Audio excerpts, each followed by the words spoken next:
Jaya Radha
Gopi Janavellabha Girivadari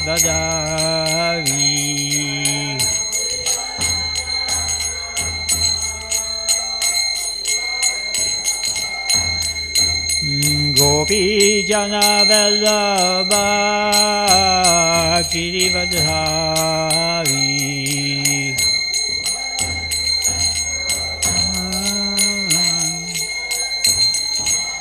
Yasodanandana Rajanaranjana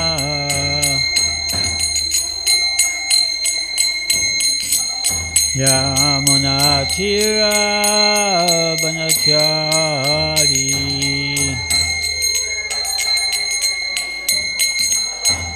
Jaya Radha Madhava Kunja Bihari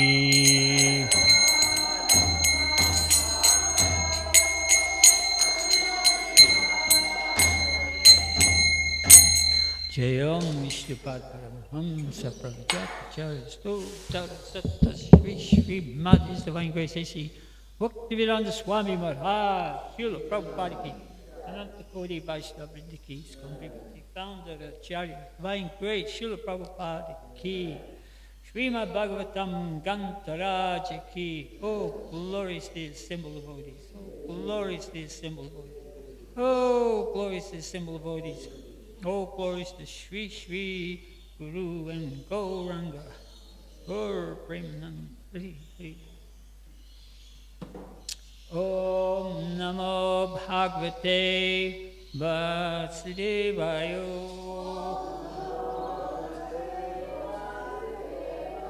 Om Namo Bhagavate Vasudevaya. Om Namo Bhagavate Vasudevaya.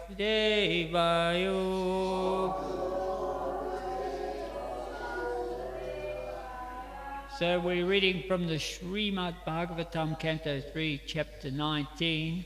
We're doing 2 verses today, 29 and 30, but we'll read verse 29. Etoto pasadavasya sapadhyatavasadgatim punakati payestanam prapatshyate hajanmavi Etoto pasadavasya sapadyata vasargatim punakati payestanam prapatyate hajanmavi.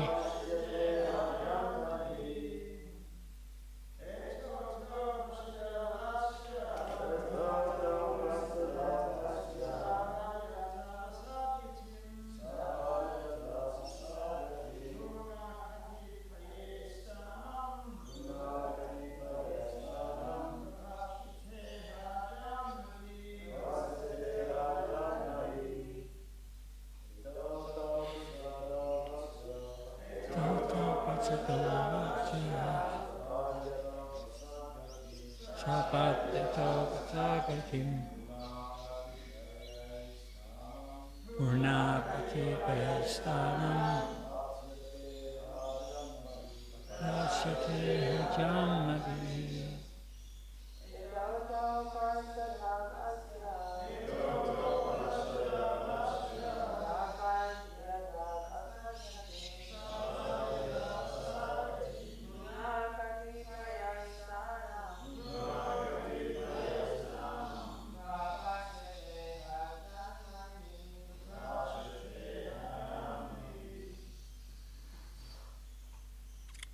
Eto, these two, tau, both, parshado, personal assistants, asya, of the personality of Godhead, sapat, because of being cursed, yato, have gone, asatgatim, to take birth in a demoniac family,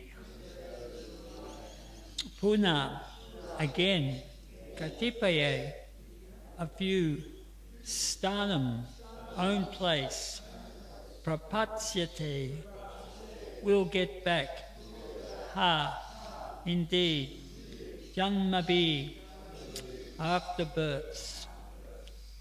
Translation, these two personal assistants of the Supreme Lord, having been cursed, have been destined to take births in demoniac families. After a few such births, they will return to their own positions. There is no purport, so we'll read text 30. Maybe you can just repeat it after me. Deva Uchu Namo Namaste Kila Yakyatantave Stito Priyat Kamala Sattva-murtaye Tisto Tistyahato Yam Jagatam Maruntara Tvatpada Bhaktya Vayam Ishanivita.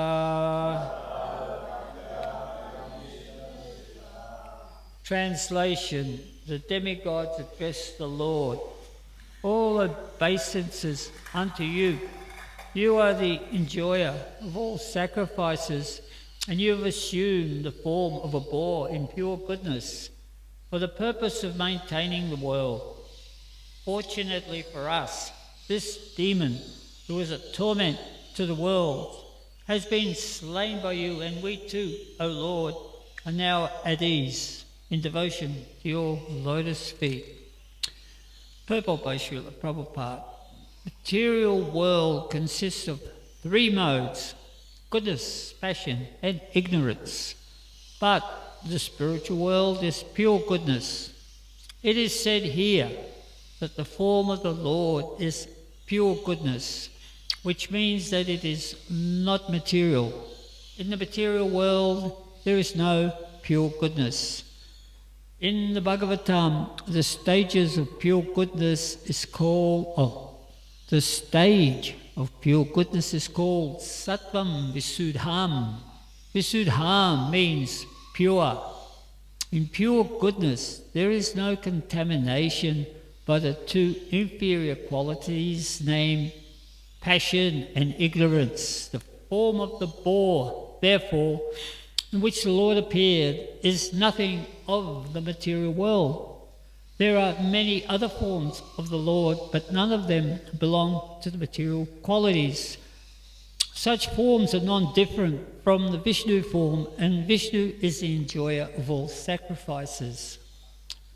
So the sacrifices which are recommended in the Vedas are meant to please the Supreme Personality of Godhead. In ignorance only, people try to satisfy many other agents, but the real purpose of life is to satisfy the Supreme Lord, Vishnu. All sacrifices are meant to please the Supreme Lord. The living entities who know this perfectly well are called demigods, godly or almost God. Since the living entity is part and parcel of the Supreme Lord, it is his duty to serve the Lord and please him.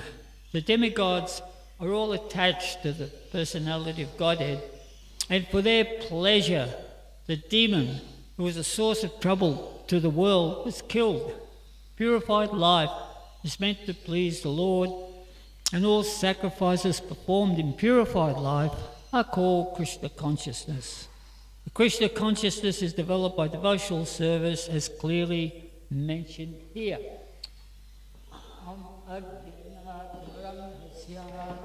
Nandina Shalakaya Chaksurun Militam Yena Tasmei Shri Gurave Namaha Amagina Durgame Padimindasya Skalapate Katirmuhu Svakripiustu Danana Shantu Valambanam.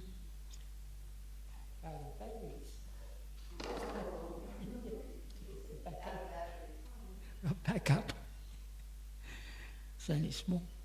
So have to find a start. So it's a very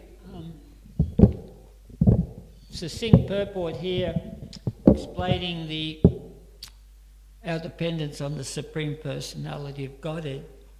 So in Bhagavad Gita, last sloka of chapter 5, it also says, Bhaktaram Jagya Tapasam Sarva Loka Maheshwaram Sarvadam Sarva Loka Maheshwaram Surinam Sarva Bhuttanam Gyapamam Shantam Harichati. So it's described that the living entities who know Krishna to be the Supreme Personality of Godhead, the master of all planets and demigods, and the beneficiary of all living entities, attain peace from the pangs of material existence.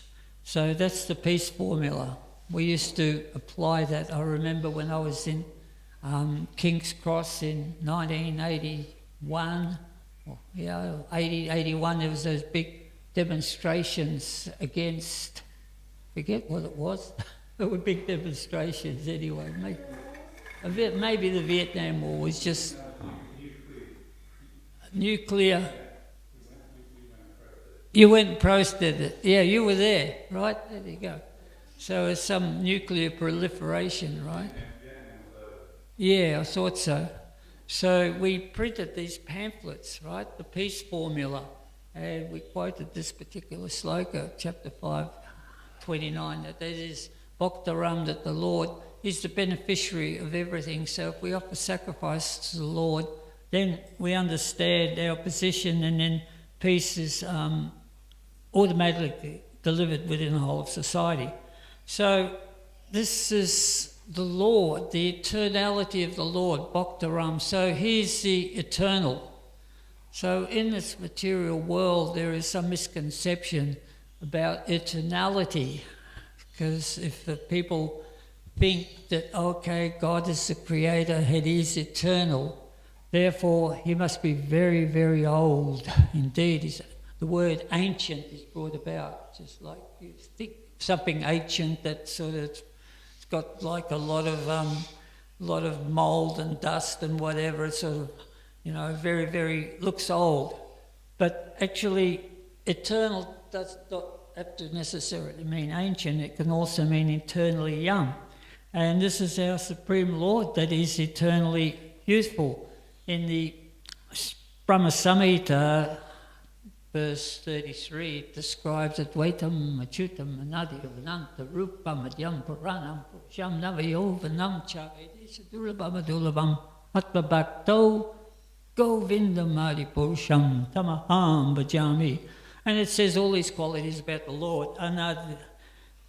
It's very poetic. Anadir, Ananta Rupa Madhyam. So he's the original, he's the first, he's eternal, he's the oldest. He's Puranam, is the source of the Puranas, he's glorified, and he's Supreme Purush, he's the creator. Navayovanamcha, eternally useful and blissful. Vedesa Durlabham Atma Bhaktam. So Lord Brahma is describing the quality of the Supreme Personality of Godhead that is always useful. So this is the wonderful quality of Krishna. Not only is he eternally useful, but he can actually take birth in his original form and go through the process of birth, being a baby, going through to childhood, to youth, and then always remains that eternal youthful form. So he does that for the pleasure of his devotees. And people misidentify with that, wow, he's taken birth in the material world, it must be material. No, just like in the purport it says here, Krishna always has a spiritual body. So he explains this to Arjuna, that many births you and I have had, Arjuna. You can't remember your births, but I can, because it's the same Krishna. He's just doing this pastime for the pleasure of his devotees, just like when he takes birth, he reciprocates with his parents.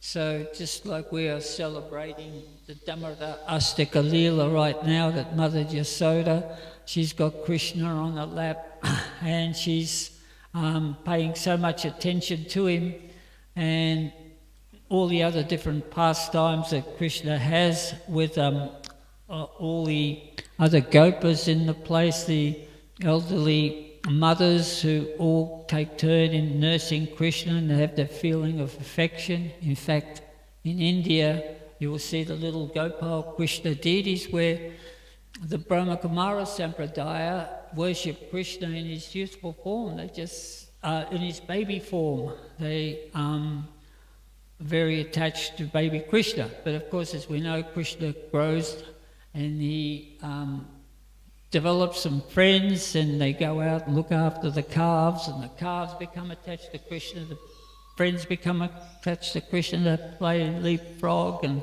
all these other different games, and they don't see Krishna as any different amongst themselves, just as very, very beautiful.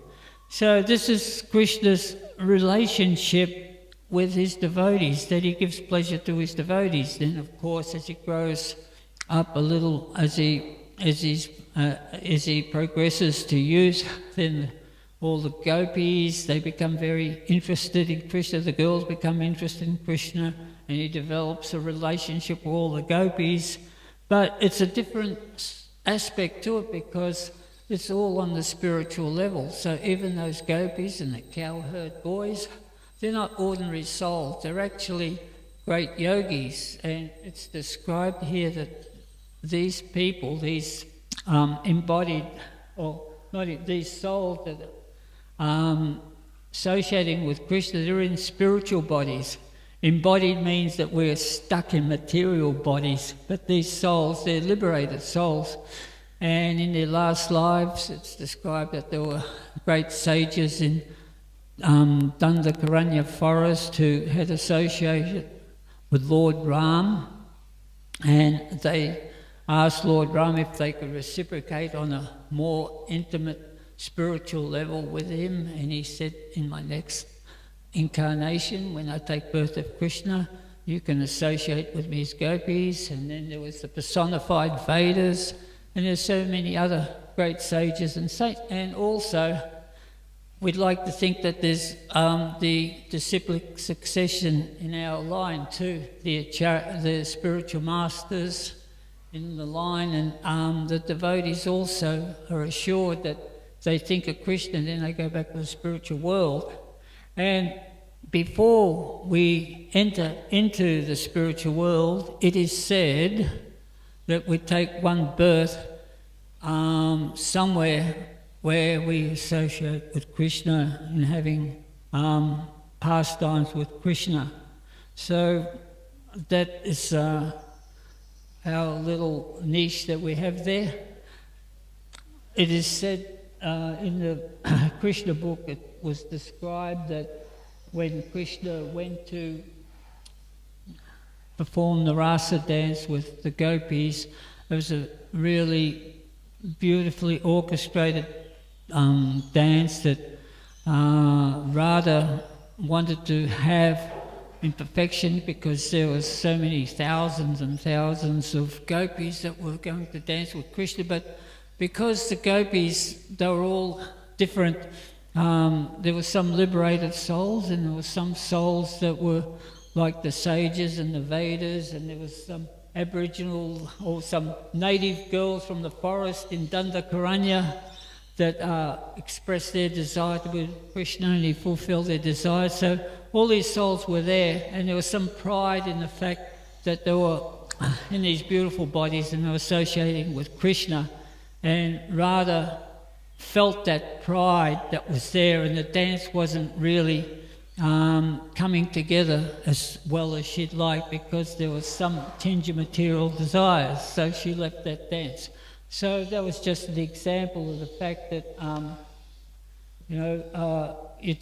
we achieve perfection here in the material world associating with Krishna, and then we go back to Godhead after that. And so Krishna is actually famous for his association with the devotees. He engages with the devotees.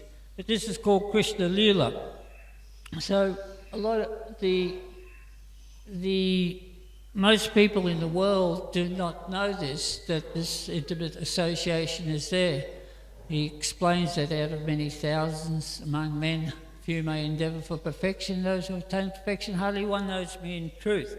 So the people who actually, throughout the ages, know Krishna, they know Krishna in his form as Lord Ram, and they say Sita Ram, and Lord Krishna. He's also famous as yes, Radha Krishna. There's always an association with the Lord in that sense, but with Sita Ram and Vishnu and Goddess of Fortune Lakshmi, there's that awe and reverence that the Lord is there with the Goddess of Fortune, and that name is what it embodies, the Lord in his personal association with the Goddess of Fortune, and you worship them. But actually, the intimate devotees, they see Krishna in many other forms, and they have so many other names for Krishna. Just like in a beautiful prayer where we chant Vibhavari Shesha Aloka Provesha. So there are so many beautiful names of Krishna there. That is Yasoda Dulala, is the darling of Yasoda. Makana Taskara, that is eating all the curd, stealing all the yogurt, pastime there. Kamsa Nisudana, he's the destroyer Kamsa, Govinda Gopala, that he performs so many childhood pastimes with the cows, and the devotees become endeared to him in all these different stages of his growth. So, actually, a lot of souls would like to reciprocate with Krishna on that level. Even the Goddess of Fortune, she wanted to associate with Krishna on that intimate level. But Lord Krishna rejected her. He said to her that, no, you can't become one of my intimate disciples. And this is Lakshmi. She was very disappointed. He said, no, you're one of the queens, you're a queen of heaven, you're used to living in palaces, you're the Goddess of Fortune.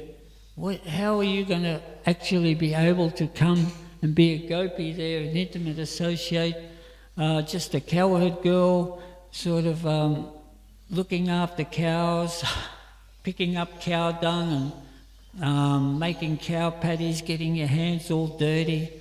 It's not possible. So he said that you can actually, it was a place near Vrindavan, he said you can actually cook some kitri for me because I'm hungry. So she made some kitri for him, and it's a really auspicious place that people go to there every year. And I went there with Dinabandhu Prabhu, and there was that spot there where the goddess of fortune appeared to Krishna. And every year, so like about 20 or 30,000 people come and they all eat kitri. Have you been to that place? They cook heaps of kitri for everybody. It's on the other side of the Jamuna. But anyway, so Krishna, that's the original expansion of Krishna. So there are many other expansions that come with Krishna in the Brahma Samhita, Ramadi, Murtisu, Kala, Dimena Tishtana, Navatama Karod, Govinesha Kintu, Krishna, Svayam, Samabhava, Paramam, Pamam Yo, Govindavali Purusham. So it says, no, Ramadi, so Krishna appears the Lord Rama, he appears the Lord Nrsimhadev. There's so many different expansions, but the original expansion is Krishna. And then from that expansion of Krishna, we also get the different Vishnu forms. And so we have, from there we have this beautiful beautiful expansion of Lord Viraha.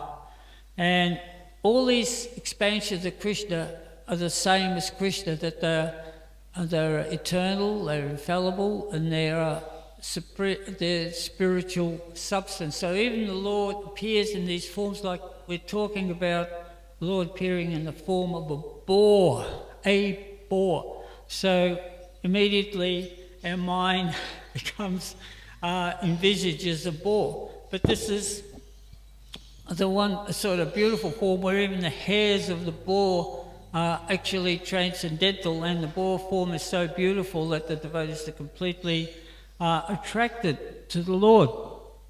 So here in the purport also says that the demigods, they're devotees of the Lord, they're servants, but also in the purport it states that anybody who was born in the material world is not of that quality of pure goodness, right? So they're tinged by passion and ignorance. So we are to understand that the demigods are also have some tinge, a little bit of a tinge, even though they're sub-gods, demigods, but still there is some tinge of material desires. This is why they're here.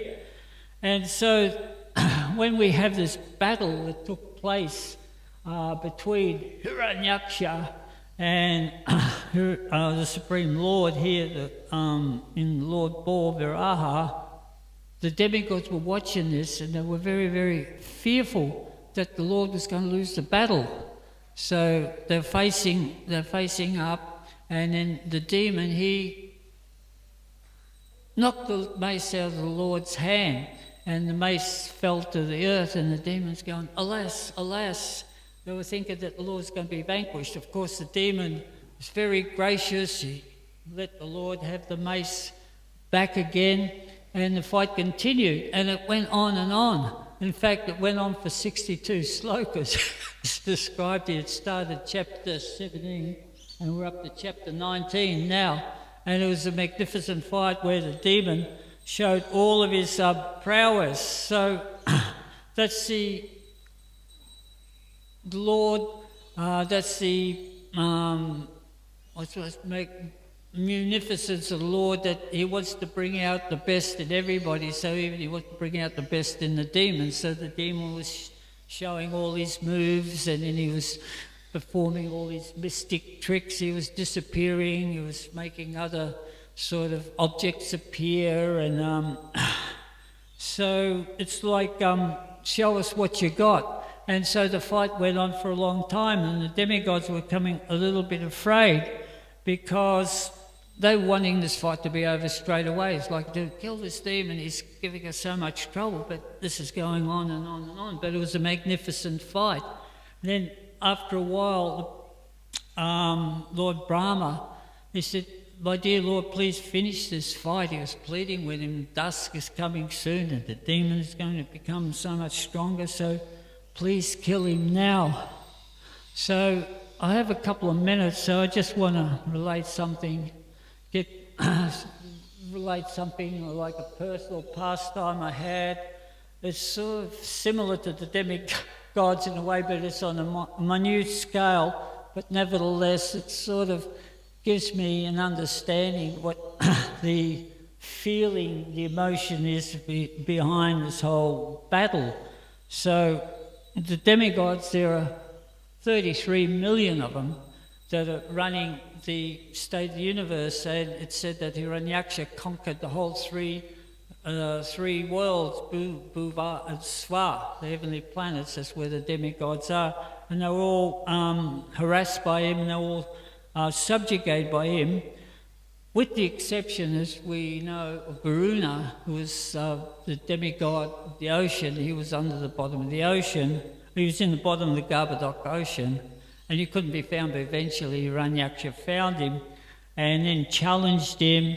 And as we know, Varuna, demigod, said, I'm old, I can't fight with you, but you should fight with Lord Vishnu. He showed him where Lord Vishnu was at the ocean, picking up the earth that had sunk into the ocean, and he said, when you fight with Vishnu, then the result will be that you'll be scattered on the ground, laying there with the stray dogs surrounding you.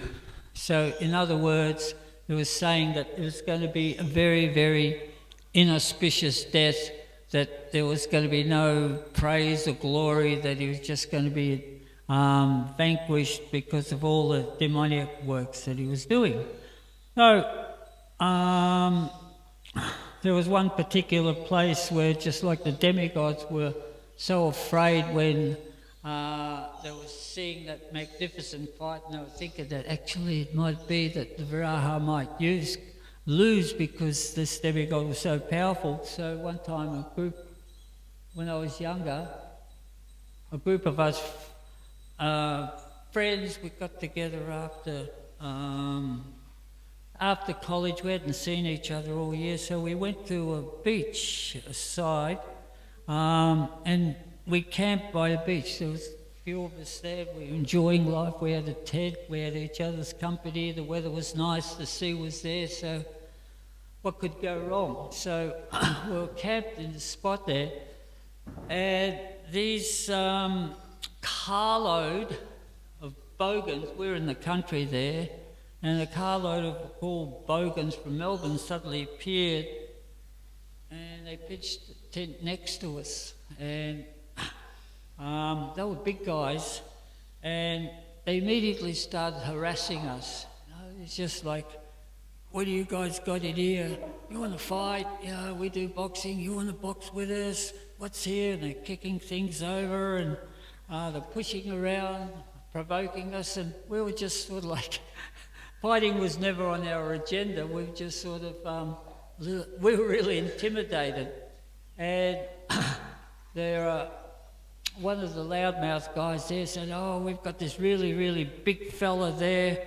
He's boasting about the prowess of this big guy. He's undefeatable. And they was feeding off this guy's energy and pushing us around.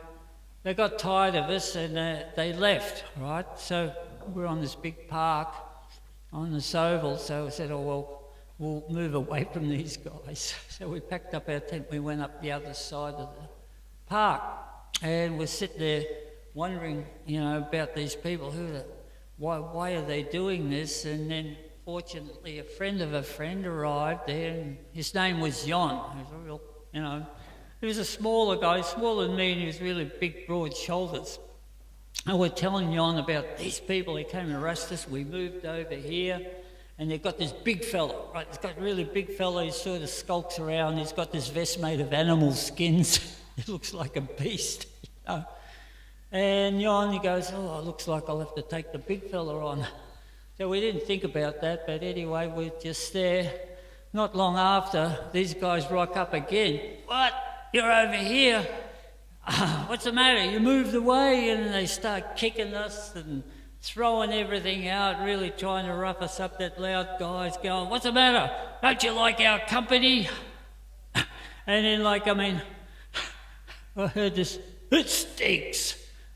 Who said that? It was Jon. He said that to the guy, right? And the guy, just the affront of actually saying something like that to him, he come up to Jon, and Jon just dropped him with 2 punches, right? Gone, right? And the big fella, he couldn't take that. "That's my brother. Nobody does that to my brother." And then they were out. It was on, we had the whole paddock there, and they're all facing up. The 2 of them were facing up to each other, right? And at that point in time, me and my friends, who were sort of like very dweeby-looking characters, we'd never barracked so much in our life. We were shouting, and come on. It was like we were fighting, we were shouting for our very lives because we knew if this guy lost, then we were going to be in big trouble. So it was like the fight of the century in my eyes. It was like they were facing up, and it was very skillful. They were manoeuvring and, like banging blows. It seemed like it went on forever, and then I heard this crack, crack, and Jon landed 2 punches on the big guy, and the big guy's legs buckled, and all of a sudden he turned around, headed for his car, and the loudmouth guy goes, "Big guy, what are you doing? Come on, come and fight him." And he goes, "I know when I've had enough."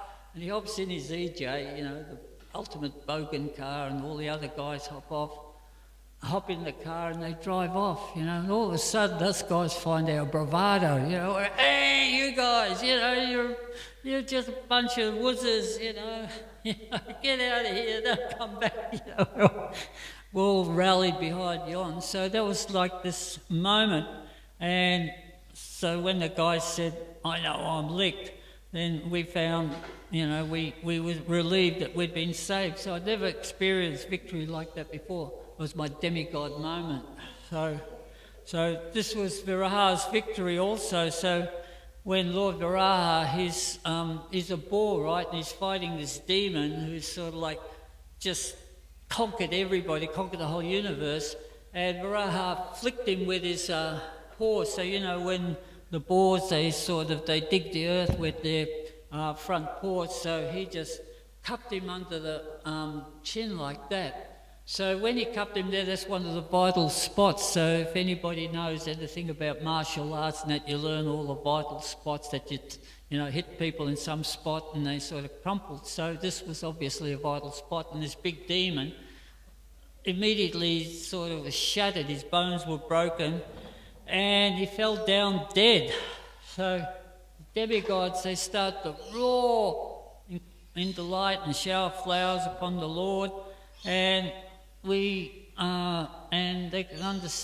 Lord saved them. So that's what it says here, that the Lord always protects the demigods because there is devotees, and they were sincere. They were wanting to administrate, their job was to administer in the universe, and had been interfered with. They weren't able to do their duty, and they were in anxiety for that. And they were also in anxiety of the fact that they still had some desires there. There was still some tinge of goodness and some tinge of passion and ignorance there. And it's said that in the world that, fearful, everybody is fearful of their situation in their world, whether it's fame, adoration, distinction, or some other desire. We're being harassed, antibiotics, other living entities, material energy. So there's always this sort of fear in the material world. Bhayam abhayam. Atma bhakto. Bhayam abhayam atma bhakto. So the world of fear. So there is another example of this aspect with Krishna, is when he left Vrindavan and he went to Mathura. He was summoned by the king, who was totally afraid of that Krishna was going to destroy him. So he rigged this wrestling match that it is 2 huge wrestlers who were demons, and they were to fight Krishna because he knew that Krishna and Balaram liked to wrestle. So these demons actually, Kamsa, Mathura was this place at that point in time where there were a lot of devotees there from the Ram Leela that we're going to associate with Krishna on so many different levels, just like the flower seller who gave Krishna all the garlands, and other merchants that decked Krishna out. And there was those, and there was the citizens of Mathura who were being harassed by Kamsa because he had all this stable of demons that he sent to try and kill Krishna because Krishna was going to kill him. And these demons used to go around the town harassing the citizens, even killing them and eating them. So then this Mastaka, the arena was full, people watching this wrestling match, and the people were complaining, just look at these wrestlers, they're huge, they're humongous, and they're professional wrestlers. Look at Krishna and Balaram, they're just boys, you know, it looked like a mismatch, it wasn't and some people were fearful that they were going to be killed, other people were saying, how can Kamsa sort of arrange this is wrong. But some of the ladies were looking at the beauty of Krishna and Balaram, and they actually didn't see the danger, they just saw the beauty of the boys, because Krishna is the most beautiful, he's the most attractive, and they were completely mesmerised by that, and they were just enjoying Krishna no matter what he did. So, of course, we know that Krishna and Balaram got rid of the demons, they vanquished them, and they got rid of Kamsa and freed up the citizens of Mathura. So, Krishna consciousness is that unalloyed devotion to Krishna, that we try to surrender to Krishna, and when we do that, we're acting on that spiritual platform as opposed to acting on the material platform where we act according to the modes of our passion and ignorance. Just like on the weekend, for instance, there was a choice to be made here on the farm. We had this beautiful, glorious feast, and simultaneously at the same time there happened to be a techno party going on out in the bush somewhere. So the people down the bottom, they had the choice to make, you know, do you come and chant Hare Krishna, or do we sort of all try and enjoy each other's company and go to this function. So they chose the function. So we can, the techno rave. So from our perspective, it's surrendering to the material energy, because there is nothing spiritual about that. That is just a form of passion to sort of let out your different energies that you have. Sometimes you feel like you sort of need to release. So there's a form of release, so we can understand that. But the difference is that the techno party that you go to and your friends at the temple is that at the temple we're all trying to remain on that spiritual platform, taking shelter of Krishna. Ultimately, as this goes on, as we do that, then we are not disturbed so much by the different miseries that come about, because actually this world is sukha dukkam. Dukkalayam sasvatam, actually it's not a really nice place, because there is that misery. So, you know, we have diseases that happen all the time. Someone close to us passes away, we can lose everything, you know, the closest companion abandons you. We always go in pain. There's always a toothache, or there's something happening where the material body is giving us some difficulties. And for the devotee, you can understand that it is fact, that it is material energy, and it's sukha dukkha. There's happiness, a bit of happiness and a bit of distress. So, as I said, when there's sort of like happiness and distress, we sort of think of summer, like it's stinking hot, particularly in India, 45 degrees in Vrindavan, and then winter's really bitterly cold. So it says that we've got to learn how to tolerate it. So this is the process of Bhakti Yoga, so Krishna, that we actually understand that this is the material energy, and whatever the material puts out, whether it's happiness or distress, we see it as dualities, both opposite ends of the poles, and the common denominator is that we can take shelter of Krishna whichever way it is. So, because we know it's the workings of material energy, and ultimately it's birth, aging, disease and death. So, and then there's all the other stuff in between, the adhyatmic, adhibhautic, adhidevic, the miseries that are there, the natural desire, the natural miseries, heat and cold and floods and rain and storms and drought and all that. So Krishna is telling us to tolerate them, and the best way to do that is through that process of bhakti, where we actually understand our relationship with him, and it's a spiritual relationship. So that spiritual relationship is untinged by material desires. So that's the difference. Devotees don't become bewildered when these things happen, nor are the devotees bewildered when the Lord performs all these amazing pastimes, that he's the boar incarnation, he's the lion incarnation. So it is bewildering, who is God? So there are so many images of God, so people become confused. So the Lord describes in chapter 9 of Bhagavad Gita, verse 2, Raja Vidyam Raja Guyam Pavitramidamuttamam Pratyasagamamam Dharmyam Susukam Kartamabhayam, that this knowledge about Krishna is the perfection of knowledge. It is Rajavidya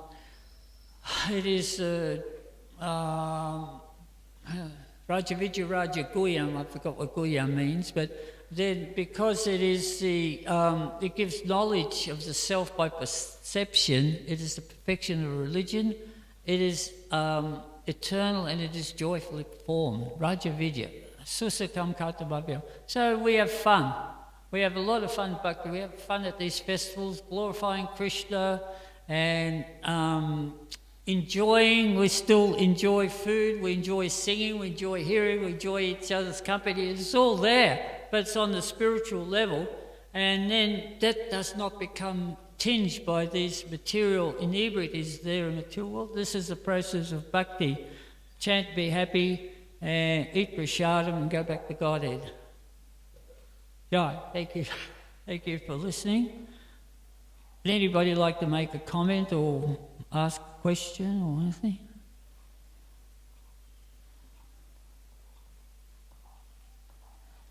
Bhaktaram. Okay. Thank you very much, Jai. All glory to Prabhupada.